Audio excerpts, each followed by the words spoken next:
예수님의 제자들 가운데 두 사람이 예루살렘에서 예순 스타디온 떨어진 엠마오라는 마을로 가고 있었다. 그들은 그동안 일어난 모든 일에 관하여 서로 이야기하였다. 그렇게 이야기하고 토론하는데 바로 예수님께서 가까이 가시어 그들과 함께 걸으셨다. 그들은 눈이 가리어 그분을 알아보지 못하였다.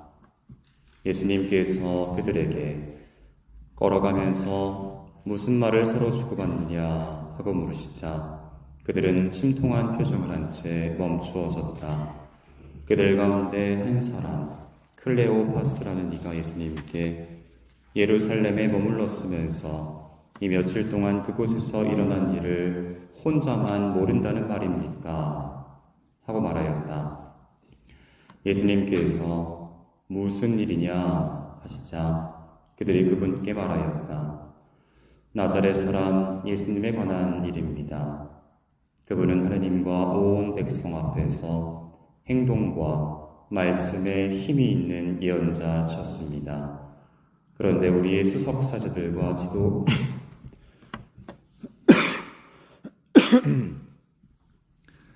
지도자들이 그분을 넘겨 사형 선고를 받아 십자가에 못 박히시게 하였습니다. 우리는 그분이야말로 이스라엘을 해방하실 분이라고 기대하였습니다. 그 일이 일어난 지도 벌써 사흘째가 됩니다. 그런데 우리 가운데 몇몇 여자가 우리를 깜짝 놀라게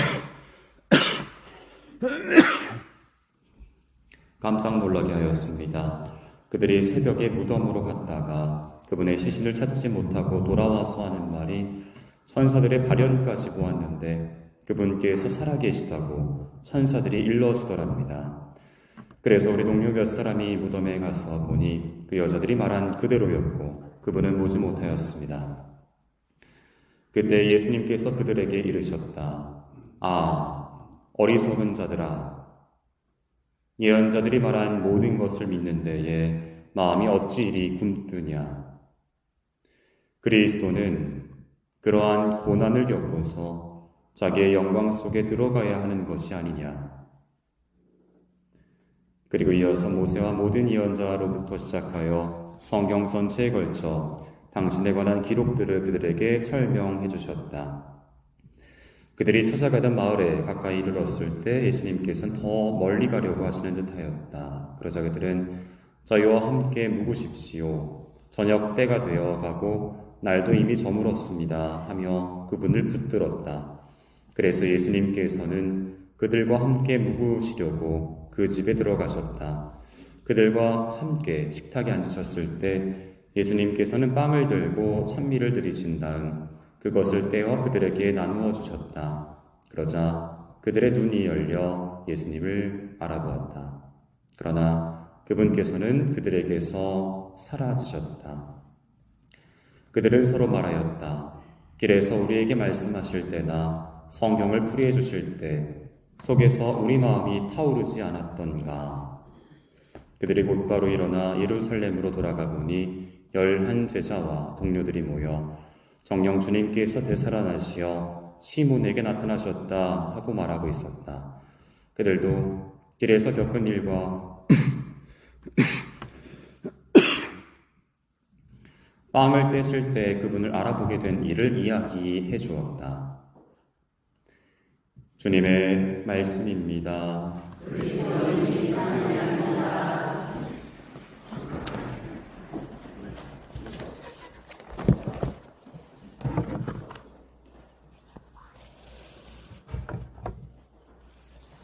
내 아버지께 복을 받은 이들아, 와서 세상 창조 때부터 너희를 위하여 준비된 나라를 차지하여라.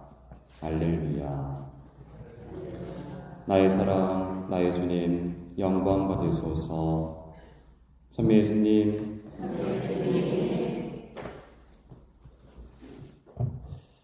이 강론 때 마이크요. 제가 여기 한 2달, 3달 정도 살았는데요. 어느 분은 저에게 오셔서 마이크 소리가 작다고 크게 좀 가까이 좀 대라고 하셔요. 또 어느 분은 저에게 오셔서 마이크가 너무 울린다고 뭐라고 하세요. 또 어느 분은 저에게 오셔서 마이크가 너무 크다고 하세요. 어느 장단에 맞춰야 될지 모르겠는데 그 세 분 중에 가장 그래도 작은 분, 약자의 편에 서서 저는 이제 하고 있습니다. 그래서 이 독서하시는 분께도 마이크 좀 바짝 갖다 대세요 라고 말씀드렸는데요. 어찌됐든 말씀이 전해져야 하는 것이 가장 중요한 일이니까요. 무릇 공동체에 속해 있는 사람이라면 보통 챙기는 기념일이 있습니다. 무엇이 있을까요?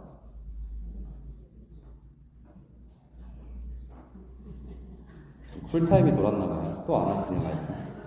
생일 안 챙기세요? 챙기시죠? 또 뭐 있죠? 축일 또요? 결혼기념일 또요? 또 안 챙기는 거 없으세요? 기일 안 챙기세요? 기일? 있죠? 결혼기념일은 저에게는 사제서품 기념일이 되겠죠? 그러나 저는 챙기지는 않아요. 그냥 부모님께만 그날 축하를 받습니다. 어쨌든 우리가 챙기는 기념일들이 여러 개가 있어요. 이 기념일들은요, 그날 딱 한 번 이루어진 건데도 사람들은 매년 같은 날짜가 되면 기뻐하거나 혹은 애도하거나 하는 마음으로 그 기념일들을 기억합니다. 우리 주님의 부활도 그렇습니다. 주님의 부활 대축일은 온 세상 그리스도인들이 한 마음으로 지상 최고의 경축으로 봉헌하는 우리 신앙의 근원이자 모든 축제의 정점입니다. 그래서 우리는 주님의 부활을 전례력의 정점으로 삼아서 가장 성대하고 장엄한 축제로서 경축하면서 우리 신앙의 핵심으로 기립니다. 다시 한번 강조하자면 우리는 주님 부활 대축일은 그리스도교 전례력의 가장 으뜸인 대축일로 가장 성대한 전례와 함께 장엄히 거행한다는 것입니다. 그래서 우리는 오늘 부활 8일 축제 수요일을 보내고 있어요. 옆에 보시면 초가 몇 쌍이에요? 3쌍이죠. 가장 장엄하게 거행할 때 교회는 3쌍을 올려요, 저를. 그래서 오늘의 그 미사의 본기도는 조용히 하느님께 이렇게 기도합니다. 하느님, 해마다 주님의 부활을 경축하며 기뻐하게 하시니 저희가 이 세상에서 지내는 축제로 영원한 파스카의 기쁨을 누리게 하소서. 성부와 성자와 함께 천주로서 성부와 성령과 함께 천주로서 영원히 살아계시게 하신 성자 우리 예수 그리스도 통하옵나이다 라고 본기도에서 기도하는 거예요. 여기서 우리는 한 단계 더 나아가기를 소망하면서 이렇게 기도해요.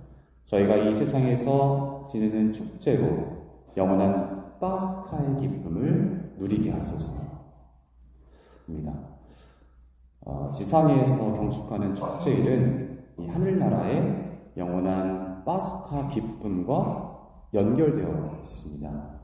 이것이 우리의 신앙입니다. 우리의 자비로우신 하느님께서는 우리에게 이 같은 선물을 주셨습니다. 해마다 우리는 주님 부활을 경축하면서 장차 다가올 영원한 파스카 잔치에 다가서고 있습니다. 그러나 이 은총은 먼 훗날 미래의 하느님 나라에서만 주어지는 것이 아닙니다. 지금 우리가 사는 이 지상에서부터 이어 주어집니다. 오늘 독서인 사도행전 3장에서 이 은총의 증언이 나옵니다. 베드로와 요한이 오후 3시 기도 시간에 성전으로 향했는데 모태에서부터 불구였던 이가 사람들의 손에 들어 올려져서 성전 문 앞에 놓여져 있었습니다. 그는 베드로와 요한에게 무엇인가를 이제 얻을 수 있을 거라는 기대하면서 자선을 청했습니다. 그러자 베드로, 요한은 그를 이렇게 유심히 바라본 후 이렇게 말합니다. 나는 금도 은도 없습니다. 그러나 내가 가진 것을 당신에게 주겠습니다. 나자렛 사람 예수 그리스도의 이름으로 말합니다. 일어나 걸으시오. 그러면서 그의 오른손을 잡아 일으키자 그 즉시 그의 발과 발목이 튼튼해져서 벌떡 일어나서 걸었습니다. 그리고 그들과 함께 성전으로 들어가면서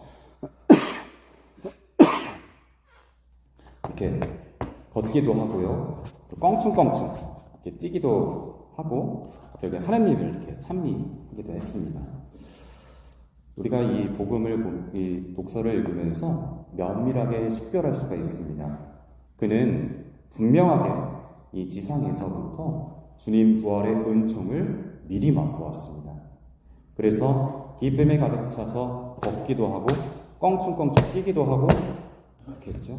그렇게 그는 하느님을 찬미하기에 이릅니다. 사랑하는 여러분, 주님 부활의 은총이 이렇게 지금 우리에게 퍼부어 쏟아지고 있습니다. 그 은총은 이렇습니다. 하느님께서 여러분에게 모든 은총을 넘치도록 주실 수 있습니다.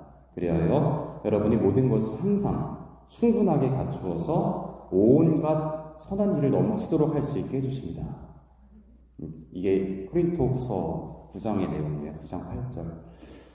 같은 시선에서 바라보면 이렇게 살아야 합니다. 내 재물과 네 모든 소출의 만물로 주님께 영광을 드려라. 그러면 이 곡간은 그들 차고 이 술통은 포도즙으로 넘치리라. 잠언 3장 9절에서 10절 말씀입니다. 제 술통은 없는데 있었으면 좋겠어요. 맛있는 술로, 향기로운 술로 제 방 술통이 가득 채워지길 바랍니다.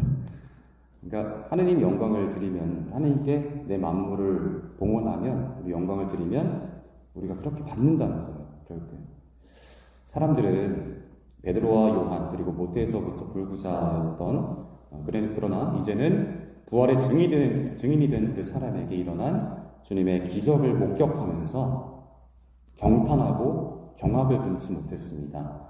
여러분이라면 어떠실 것 같으세요? 경탄 아니면 경악 할 것 같으신가요? 아니면 그것이 마땅한 일, 당연한 일을, 그리고 하느님의 권능이 드러난 일로 알고 주님께 찬미와 감사, 영광을 드리시겠습니까? 세 가지 중에 뭐 하실 거예요? 이렇게 하시면 되잖아요. 이렇게 해보세요. 뭐 하실 거예요? 감사합니다. 주님을 찾는 마음은 기뻐하여라. 알렐루야. 오늘 화답송 후렴입니다. 그래서 우리는 화답송에서 노래하는 것처럼 주님의 이름을 높이 부르며 찬송하고 그 모든 기적을 이야기합니다. 또한 거룩하신 그 이름 자랑하며 언제나 주님을 찾는 마음의 소유자로서 기뻐합니다. 언제나 그분의 얼굴을 찾으면서 그 권능을 구합니다. 이어지는 복음은 알렐루야도 마찬가지죠. 그리고 이어지는 복음은 루카복음서 24장입니다. 부활하신 주님께서 어딜 향하는 제자들에게 나타나셨죠? 엠마오로 향하는 제자들에게 나타나셔서 이제 부활하신 주님께서는 여자들에게 나타나시지 않고 제자들에게 직접 당신 사랑하는 이들에게 당신 부활을 알리십니다. 아주 가까운 거리에서 주님께서 그들과 함께 걸으십니다. 바로 옆에서 예수님께서는 가까이 가시 그들과 함께 걸으셨다라고 15절에 나옵니다.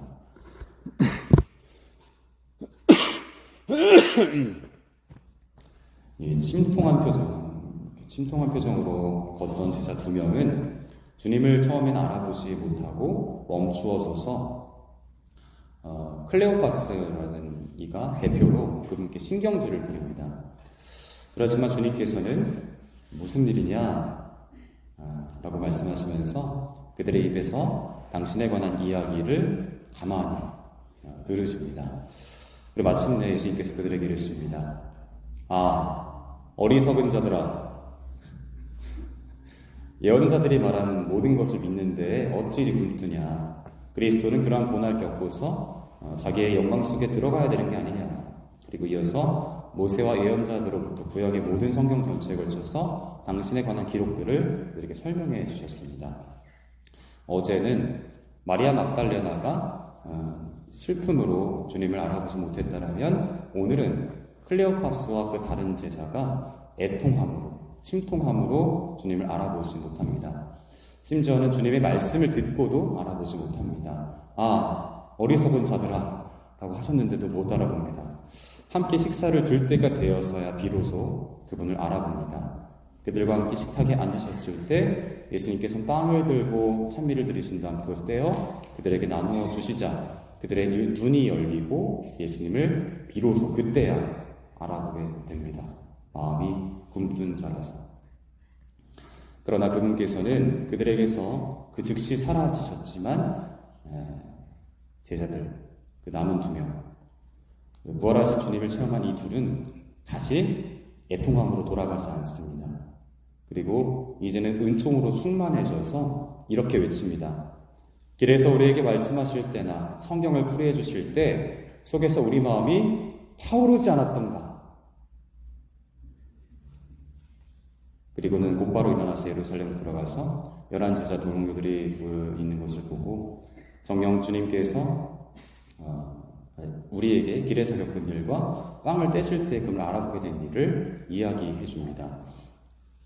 식별할 수 있습니다. 이 부활하신 주님을 체험한 이들은 이렇게 주님 부활의 증인이 됩니다. 부활의 증인은 주님께서 주시는 은총으로 충만해서 기쁨과 열정으로 그리고 성심으로 사람들에게 이 복음을 선포하기 시작합니다. 사랑하는 여러분, 우리도 이와 같이 되기를 간절히 바랍니다. 사랑하는 우리 주님께서 언제나 우리와 함께 하시길 빕니다. 주님께서 여러분과 함께,